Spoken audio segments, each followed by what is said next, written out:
rules.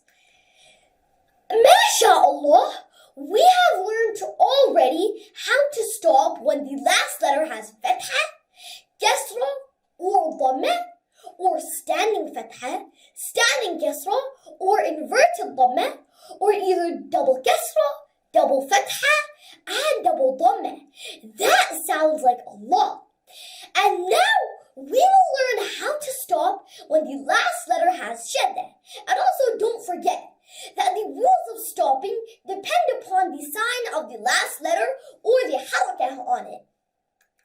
And if the last letter has shadda on it, then make sure we recite the shadda and also hold the shadda. Because remember, shadda is 2 letters.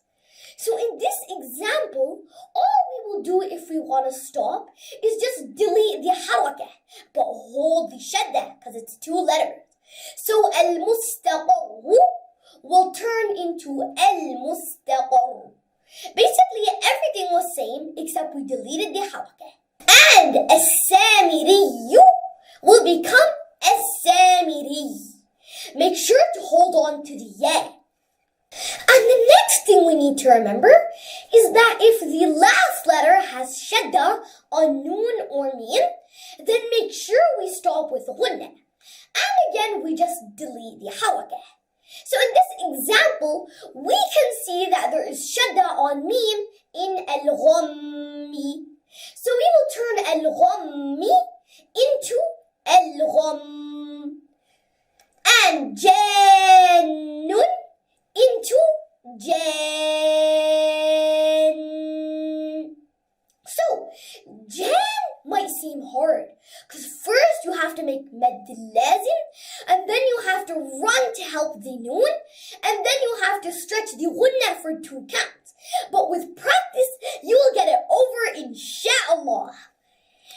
And now the next thing we have to remember is if the last letter has shadda on any qalqala letter, then we stop with a stronger qalqala than usual. And remember, the qalqala letters are 5.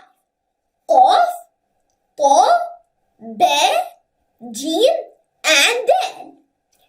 Now let's take some examples if the last letter has a qalqala letter with shadda on it. So we can see this example bil-haqqi. And again, we just delete the harakah and make it a stronger qalqala than usual because we're going to stop. So, bil-haqqi will turn into bil-haqq.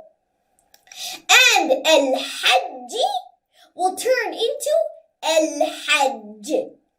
And dab will turn into dab. So we just make a stronger qalqala and delete the harakah. Very easy.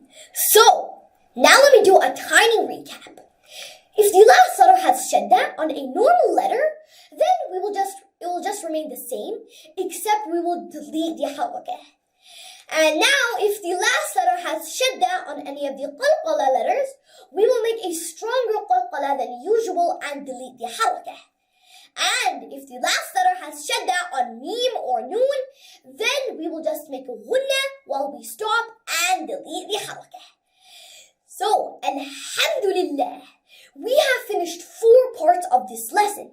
And next part is the last part of this lesson. So don't be terrified that, oh no, how am I going to remember? There are so many rules. No, you should be patient because Allah loves the ones who will be patient. And so, we have come to the end of this lesson. So stay tuned. May Allah help us to recite, understand, implement, and propagate this Quran. Wassalamu alaikum wa rahmatullahi wa barakatuhu.